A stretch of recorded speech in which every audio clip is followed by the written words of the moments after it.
अस्सलाम वालेकुम, कैसे हैं आप लोग। ये इशारा किसने किया था आप समझ तो गए होंगे। एक ऐसा इशारा जिसने रियासत को पुकारा था, रियासत के खिलाफ खड़ा हुआ था। सुना है रियासत माँ जैसी होती है। माँ तो बहुत प्यार करती है अपने बच्चों से। आज मैं आपसे बात करने जा रहा हूं सानिया कारसाज की मुल्ज़िमा निताशा के बारे में। निताशा दानिश, जिसने कारसाज के मकाम पर सर्विस रोड के ऊपर तेज रफ्तार गाड़ी नशे की हालत में चलाई और बाप बेटी को कुचल दिया और 4 से 5 लोग और जख्मी किए। उसका सारा मामला जो है वो हल हो चुका है। रियासत हार गई उसके सामने, पैसा जीत गया। वो बाप बेटी उसके जो वरसा थे, उन्होंने बहुत सी वीडियोस में आकर कहा कि हम किसी सूरत जीत की रकम जो है वो नहीं लेंगे, हम कसास चाहते हैं। लेकिन फिर क्या हुआ कि उन लोगों ने जीत की रकम लेना मुनासिब समझा और निताशा दानिश उसको अल्लाह के वास्ते माफ कर दिया। 28 अगस्त को जब डॉक्टर ने कहा कि निताशा उसके ब्लड के अंदर ड्रग्स पाई गई हैं, वो नशे की हालत में गाड़ी चला रही थी, तो 31 अगस्त को पुलिस ने मुकदमा दर्ज किया नशे का। क्या उससे भी वो निकल जाएगी। निताशा के ड्राइविंग लाइसेंस जो कि बाहर का था उसको अदालत ने मनसूख कर दिया था, उसको कबूल नहीं किया। क्या निताशा फिर भी पाकिस्तान की सड़कों के ऊपर गाड़ियां चलाती फिरेगी। ये पाकिस्तान जिसे हमने आज़ाद किया, एक आज़ाद मुमलिकत है, इसको अल्लाह पाक ऐसे ही सलामत रखे। लेकिन एक सवाल, क्या आप अमीर हैं? अगर अमीर हैं तो ये पाकिस्तान आपका है। अगर आप दरमियाने तबके से या निचले तबके के लोग हैं और आपके ऊपर कोई बंदा गाड़ी चढ़ा देता है, आप इंसाफ नहीं ले सकते। आपके ऊपर कोई वडेरा जुल्म कर रहा है तो आपको वो जुल्म जी हजूर करके बर्दाश्त करना होगा। आप सिर्फ यही जुमला कह पाते हैं कि मैं अल्लाह की अदालत में तुम्हें मिलूंगा, वहां देखूंगा। लेकिन इस रियासत के अंदर जो निज़ाम है, क्या इस निज़ाम के ऊपर आपको कोई ट्रस्ट नहीं है? यहाँ के लोग जो इस निज़ाम को चला रहे हैं उनके ऊपर कोई ट्रस्ट नहीं है। पाकिस्तान के अंदर मैंने कभी किसी शख्स के मुंह से ये नहीं सुना कि वो कहे कि मैं तुम्हें अदालत में देख लूंगा। अल्लाह की अदालत तो लगेगी, वहां तो इंसाफ होना है, 100% होना है, उसमें कोई शक नहीं है। लेकिन ये जो अदालतें हमने बनाई हुई हैं, ये झूठी अदालतें, क्या यहां पर किसी को ट्रस्ट नहीं है? निताशा जो कि अपनी गाड़ी से 2 लोगों को कत्ल कर दिया और कुछ लोगों को जख्मी कर दिया और वहां पर खड़ी है, जब हजूम उसके गिर्द जमा हुआ, हजूम उसे जलाना चाहता था और फौरी तौर पर सेकंड्स के अंदर पुलिस वहां पहुंची, रेंजर्स पहुंच गई हैं और उसका घेराव करके उसको तहफ़्फ़ुज़ फराहम किया। और पुलिस उसको बजाय थाने लेके जाने के सीधा हॉस्पिटल ले गई। एसी वाले कमरे के अंदर उसको बिठा दिया, एक बेड है वहां लिटा दिया और कहा गया कि ये नफ्सियाती मरीज है। सलाम पेश करता हूं उस डॉक्टर को जिसने इस प्रेशर को बर्दाश्त किया और उसने अपनी रिपोर्ट वही बनाई जो उसने देखी, ना कि वो प्रेशर में आकर कुछ पैसे लेकर बिक गया। अगर ऐसा ही सारा निजाम हो जाए तो यहाँ पे किसी को ये कहना ना पड़े कि मैं अल्लाह की अदालत में तुम्हें देखूंगा।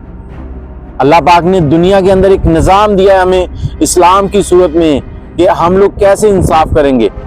वो मुआशरे कभी ख़त्म नहीं होते जहाँ इंसाफ होता है। जहाँ नाइंसाफ़ी होती है वो बड़ी बड़ी कौमें तबाह हो जाती हैं। और हमारे मुल्क के अंदर गरीब के लिए और कानून है, अमीर के लिए और कानून है। रेमन डेविस यहाँ से गया था, उसने कहा था पाकिस्तानी पैसे के लिए अपनी माँ तक को बेच देते हैं। आज आमना और उसके वालिद जो हैं वो यहाँ दुनिया में नहीं है, लेकिन उनके जो पीछे वरसा हैं उन्होंने किस प्रेशर के तहत ये दीद की रकम वसूल की। उनका जो पेपर वर्क है उसके ऊपर लिखा हुआ है कि 5 करोड़ रुपए और उनके एक खानदान के मेंबर को नौकरी दी जाएगी इनकी तरफ से। क्या 2 लोगों की मौत की कीमत सिर्फ 5 करोड़ रुपए है? और उसके ऊपर कहा, एक और चीज भी लिखी गई है कि अदालत चाहे तो निताशा दानिश को बेल दे सकती है। मतलब उनको कोई एतराज नहीं है। उनको एतराज नहीं है तो क्या हमारी सरकार को भी कोई एतराज नहीं है कि नशे की हालत में गाड़ी चलाने वाली औरत कैसे बेल ले सकती है? क्या बेल लेने के बाद वो फिर वापस चली जाएगी? बहुत से लोगों ने ये खदशात जाहिर किए थे कि यहाँ पर दीद की रकम चलेगी और ये निताशा इन्हीं सड़कों के ऊपर फिर से गाड़ी चलाएगी। और मुझे बार बार उसकी वो मुस्कुराहट होंठों की जो 2 लोगों को कत्ल करने के बाद चेहरे पर थी, और उसके बाद जो जुमला था कि तुम मेरे बाप को नहीं जानते, वो आज भी इन फिजाओं में गूंज रहा है और सवाल कर रहा है हर पाकिस्तानी से, क्या तुम कीड़े मकोड़े हो? तुम्हें जब जिसका जी चाहे अपने पांव के नीचे कुचल कर चला जाए। क्या रियासत यहां पर कोई एक्शन नहीं ले सकती? और मुझे नहीं लगता कि आमना और उसके वालिद, उनके वरसा ने ये जो दीद की रकम वसूल की है ये अपनी मर्जी से की है। उनके ऊपर कितना प्रेशर आया होगा। अगर वो अड़ जाते कि हमें कसास लेना है तो क्या उनको कसास मिल जाता? नहीं, हमारे रियासती इदारे उनको ऐसी बंद गली में खड़ा करते जहां वो सारी उम्र केस लड़ते रहते। इस केस का कोई फैसला नहीं होना था। इस तरह के हजारों केस पड़े हैं जिनके अंदर कुछ लोग इस प्रेशर को बर्दाश्त कर गए और कहा कि हमने कसास ही लेना है, लेकिन उनको कसास नहीं मिलता।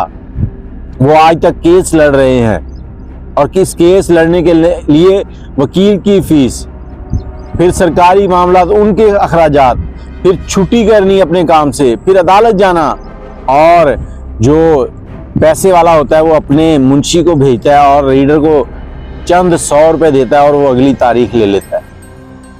ये हमारा अदालती निज़ाम है। हमें इस निज़ाम के ऊपर क्या कहूँ, मैं अफसोस कर सकता हूँ। मैं दीद की रकम के ऊपर कोई तनकीद नहीं कर रहा, वो एक कानूनी तरीका है, लेकिन क्या ये लोग दीद की रकम लेना चाहते थे? क्या आमना की वालदा की आंखें आपने देखी हैं? वो सिर्फ इस वजह से परेशान है कि उनको आने वाले टाइम में कफालत कौन देगा? उनके जो कफील था वो तो फौत हो गया, वो तो इस दुनिया से चल बसा। इस बेलगाम घोड़ी निताशा दानिश ने उसे अपनी कार के नीचे रौंद डाला। क्या उनको इंसाफ मिला है?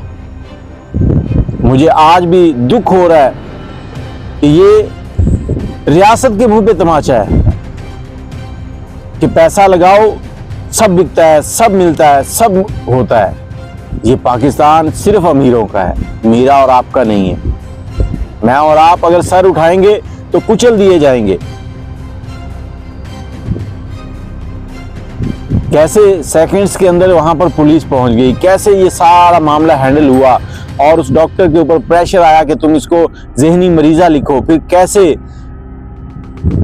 उसको वहां से निकाला गया, लेकिन डॉक्टर ने प्रेशर कबूल किया और नहीं लिखा। लेकिन उन्होंने वहां से नहीं तो दूसरी जगह प्रेशर डाल लिया। अब किस तरह से उनको प्रेशराइज किया गया, कैसे डराया धमकाया गया, क्या किया गया, ये वही फैमिली जानती है।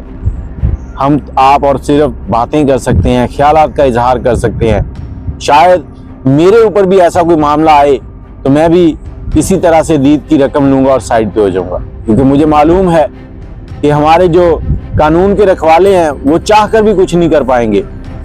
हमें ऐसी बंद गली में ले जाकर छोड़ दिया जाएगा कि जहां से हम कभी वापस नहीं पलट सकेंगे। तो बेहतर यही समझा उन्होंने कि दीद की रकम लें, अपनी कफालत का जो जरिया है उसको सेट करें। आप अपनी राय कमेंट में ज़रूर दीजिएगा, लेकिन मुझे अफसोस है कि एक कातला इस मुल्क से विक्ट्री का निशान बनाते हुए निकल जाएगी। उसकी जो वो AI से बनाई हुई तस्वीर थी वो हकीकत का रूप धारेगी।